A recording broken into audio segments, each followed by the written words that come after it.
નમસ્તે મિત્રો, આજે આપણે બનાવીશું નાના મોટા સૌને ભાવે અને શરદી ઉધરસ માટે અક્ષીર એવો આદુ પાક. આદુ પાક બનાવવા માટે મેં લીધું છે 250 ગ્રામ આદુ. અહીં દેશી જે ખૂબ તીખું હોય તેવું આદુ લેવાનું છે. 250 ગ્રામ આદુ સાથે મેં લીધેલ છે 250 ગ્રામ દેશી ગોળ, 50 ગ્રામ કોપરું, 50 ગ્રામ કરકરો અડદનો લોટ, 50 ગ્રામ કરકરો ઘઉંનો લોટ, 1 ટેબલસ્પૂન ખસખસ, 35 ગ્રામ બદામ, 35 ગ્રામ કાજુ અને 35 ગ્રામ અખરોટ લીધા છે. ઘી અહીં રિક્વાયરમેન્ટ મુજબ યુઝ કરીશું. રેસીપી સારી લાગે તો લાઈક કરજો, શેર કરજો અને અપડેટ્સ માટે મારી ચેનલ સબસ્ક્રાઇબ કરી બાજુમાં આપેલ બેલ આઇકોન પ્રેસ કરી અને ઓલ ઓપ્શન ક્લિક કરી લેજો, જેથી મારી નવી બધી જ રેસીપી આપ જોઈ શકો. અહીં આદુને નાનકડા ટુકડાઓમાં કટ કરી લીધું છે. આદુની જ્યાં છાલ છે તેને ફેંકી ન દેતા સૂકવીને ચાની પત્તી સાથે મિક્સ કરીને સરસ ફ્લેવરફુલ ચા બનાવી શકાય. અહીં આપણે જે કાજુ, બદામ અને અખરોટ લીધા છે તેને મિક્સચરના નાનકડા જારમાં ક્રશ કરીને સરસ પાવડર તૈયાર કરીશું. આદુ પાકના સરસ ચોસલા બને એ માટે ડ્રાય ફ્રૂટ્સનો પાવડર બનાવું છું. તમે નાનકડા ટુકડાઓમાં કટ કરીને પણ અહીં લઈ શકો છો. હવે આદુને ક્રશ કરીશું. અહીં બધું જ આદુ સાથે નહીં પણ થોડું આદુ લઈ અને આ આદુની સરસ સ્મૂથ પેસ્ટ તૈયાર કરવાની છે. અહીં આ આદુને મેં ક્રશ કરીને સરસ સ્મૂથ પેસ્ટ તૈયાર કરી લીધી છે. આદુ પાક લાંબો સમય સુધી સારો રહે એ માટે અહીં એક પણ ટીપું પાણી યુઝ કર્યા વગર આ પેસ્ટ બનાવીને તૈયાર કરવાની છે.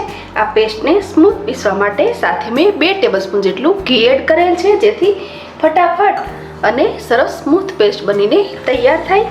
તેમજ કોપરાને પણ મેં મોટું છીણી લીધું છે.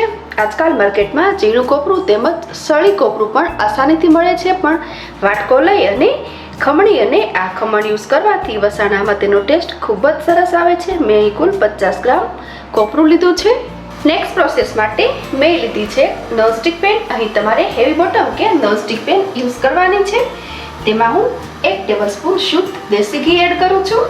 સાથે તેમાં આદુની પેસ્ટ એડ કરીશું. અહીં પેસ્ટ બનાવતી વખતે આપણે 2 ટેબલસ્પૂન ઘી યુઝ કરેલ છે, માટે અહીં મેં માત્ર 1 ટેબલસ્પૂન ઘી લીધેલ છે. આગળ રિક્વાયરમેન્ટ મુજબ ઘી એડ કરીશું. અહીં ધીમા તાપે આ આદુને ઘીમાં શેકવાનું છે. એમાં રહેલું મોઇસ્ચર બળી જાય ત્યાં સુધી આ આદુને ઘીમાં શેકીશું. ફરી હું 1 ટેબલસ્પૂન ઘી એડ કરું છું, જેથી શેકતી વખતે આદુ કડાઈમાં નીચે ચોટી ન જાય. સતત ચલાવતા રહી અને આદુ શેકવાનું છે. 5 મિનિટ પછી આદુનો કલર જરા બદલાયેલો દેખાય છે, તેમજ સરસ મજાની સુગંધ પણ આવી રહી છે. હજુ પણ આ આદુમાં પાણીનો ભાગ છે, માટે તેમાં રહેલું પાણી બળી જાય ત્યાં સુધી આદુને સતત ચલાવતા રહી અને ધીમા તાપે ઘી સાથે શેકવાનું છે. ફરી 2 મિનિટ પછી અહીં આપણે જોઈ શકીએ છીએ કે આપણે એડ કરેલ ઘી છૂટું પડતું દેખાય છે, તેમજ કડાઈ પણ આ મિશ્રણને છોડવા લાગી છે. હજુ પણ આ મિશ્રણને ચલાવતા તેમાંથી પાણી બળવાનો અવાજ આવી રહ્યો છે, માટે હજુ પણ આ મિશ્રણને સતત ચલાવતા રહી અને શેકવાનું છે.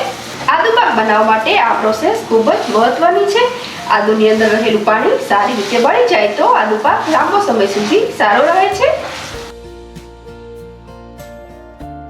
અહીં મેં કુલ 12 થી 13 મિનિટ માટે આદુને ઘીમાં શેકેલું છે. અહીં એડ કરેલું બધું જ ઘી છૂટું પડેલું દેખાય છે, તેમજ કડાઈ પણ આ મિશ્રણને છોડવા લાગી છે અને આ ટાઈપની કન્સિસ્ટન્સી આવે ત્યાં સુધી આ આદુને શેકવાનું છે. અહીં આદુમાંથી ઘણું ખરું પાણી બળી ગયું છે. હવે આ મિશ્રણને હું એક વાસણમાં લઈ લઉં છું. જે બચેલું ઘી છે તેમાં હું એડ કરું છું 1/4 કપ જેટલો, એટલે કે 50 ગ્રામ કરકરો અડદનો લોટ. અહીં અડદના લોટને પણ ધીમા તાપે શેકવાનો છે. સાથે જ 1 ટેબલસ્પૂન જેટલું ઘી એડ કરીશું.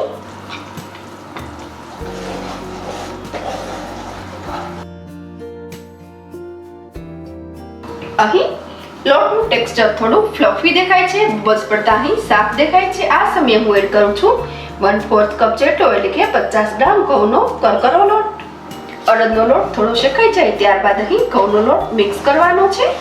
ફરી ધીમા તાપે બંને લોટને સાથે જ શેકી લેવાના છે. આદુ પાકમાં આ બંને લોટ એડ કરવાથી આદુ પાકની તીખાશ થોડી ઓછી થાય છે અને સરસ બાઇન્ડિંગ મળે છે. ટેસ્ટ પણ અહીં ખૂબ જ સરસ આવે છે. આ બંને લોટને ધીમા તાપે સરસ સુગંધ આવે ત્યાં સુધી શેકી લઈશું. અહીં આ લોટમાંથી સરસ સુગંધ આવી રહી છે અને લોટનું ટેક્સચર પણ સરસ ફ્લફી થઈ ગયું છે. હવે સ્ટવની ફ્લેમ ઓફ કરી દઉં છું. તેમજ શેકેલા લોટને શેકેલા આદુ સાથે જ લઈ લઈશું. નેક્સ્ટ પ્રોસેસ માટે ફરી એક પેનમાં હું 2 ટેબલસ્પૂન ઘી લઉં છું. સાથે જ એડ કરું છું 250 ગ્રામ ગોળ. મેં અહીં નેચરલ એટલે કે દેશી ગોળ લીધો છે જે આ રેસીપીને વધુ હેલ્ધી બનાવે છે. તમે અહીં કોલ્હાપુરી કે બીજો મનપસંદ ગોળ લઈ શકો છો. રેસીપીમાં દેશી ગોળ યુઝ કરવાથી રેસીપીઝનો કલર થોડો ડાર્ક જરૂર આવે છે, પણ તેની ન્યુટ્રિશન વેલ્યુ હાઈ હોવાથી હું વધારે દેશી ગોળ વાપરવાનો આગ્રહ રાખું છું. અહીં આ મિશ્રણ વધુ સમય માટે સ્ટવ પર રહી જાય અને પાક વધારે આવી જાય તો આદુ પાક કડક પણ થઈ શકે છે. માટે અહીં ગોળ મેલ્ટ થાય એટલું જ આ મિશ્રણ કૂક કરવાનું છે. અહીં ગોળને સોફ્ટ કરીને કે નાના ટુકડામાં કટ કરીને એડ કરવાનો છે જેથી ઝડપથી પીગળી જાય. અહીં આપણે લીધેલ ગોળ ઘણો ખરો પીગળી ગયો છે, તો હવે હું સ્ટવની ફ્લેમ સાવ સ્લોએ સેટ કરી દઉં છું. તેમજ આ મિશ્રણમાં એડ કરું છું કાજુ, બદામ અને અખરોટનો ભૂકો. ગરમ ઘીમાં કાજુ, બદામ અને અખરોટ એડ કરવાથી થોડા શેકાય અને એનો ટેસ્ટ સરસ આવે છે, માટે તે હું પહેલા એડ કરું છું.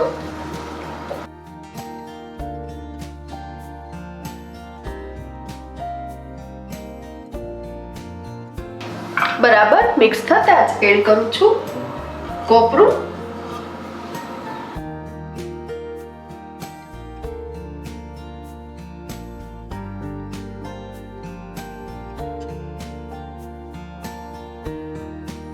કોપરું મિક્સ થતાં જ એડ કરું છું ખસખસ. મેં કુલ 1 ટેબલસ્પૂન ખસખસ લીધા છે. અહીં અત્યારે 1/2 ટેબલસ્પૂન ખસખસ એડ કરીશું. અહીં ટેસ્ટ વેરિએશન માટે તમે ચપટી એલચી પાવડર અને જાયફળ પાવડર પણ એડ કરી શકો છો. બધું જ મિક્સ થતાં હવે તેમાં એડ કરીશું શેકેલા લોટ અને શેકેલું આદુ. અહીં સ્ટવની ફ્લેમ સાવ સ્લોએસ્ટ સેટ કરવાની છે જેથી ગોળનો પાક વધારે ન આવી જાય.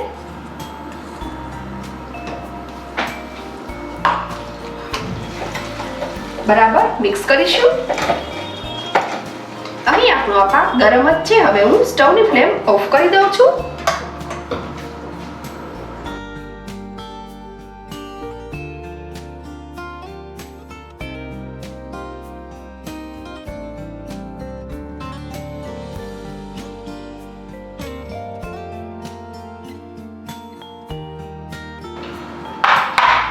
અહીં આ બધું જ એકરસ થતા હવે તેને પ્લેટ કે મોલ્ડમાં લઈ અને સેટ કરી લેવાનું છે.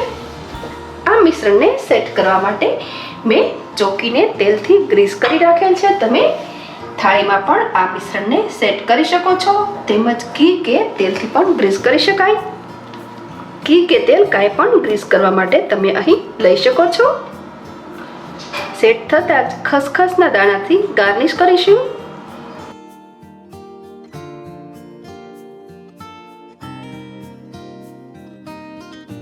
હવે તેના પર થોડી બદામ પિસ્તાની સ્લાઇસથી પણ ગાર્નિશ કરીશું.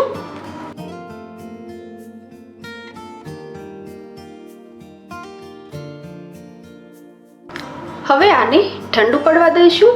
થોડું ઠંડુ પડતા જ તેના પર કાપા મૂકીશું. ખૂબ જ સોફ્ટ અને સ્વાદિષ્ટ એવો આદુ પાક અહીં બનીને તૈયાર છે.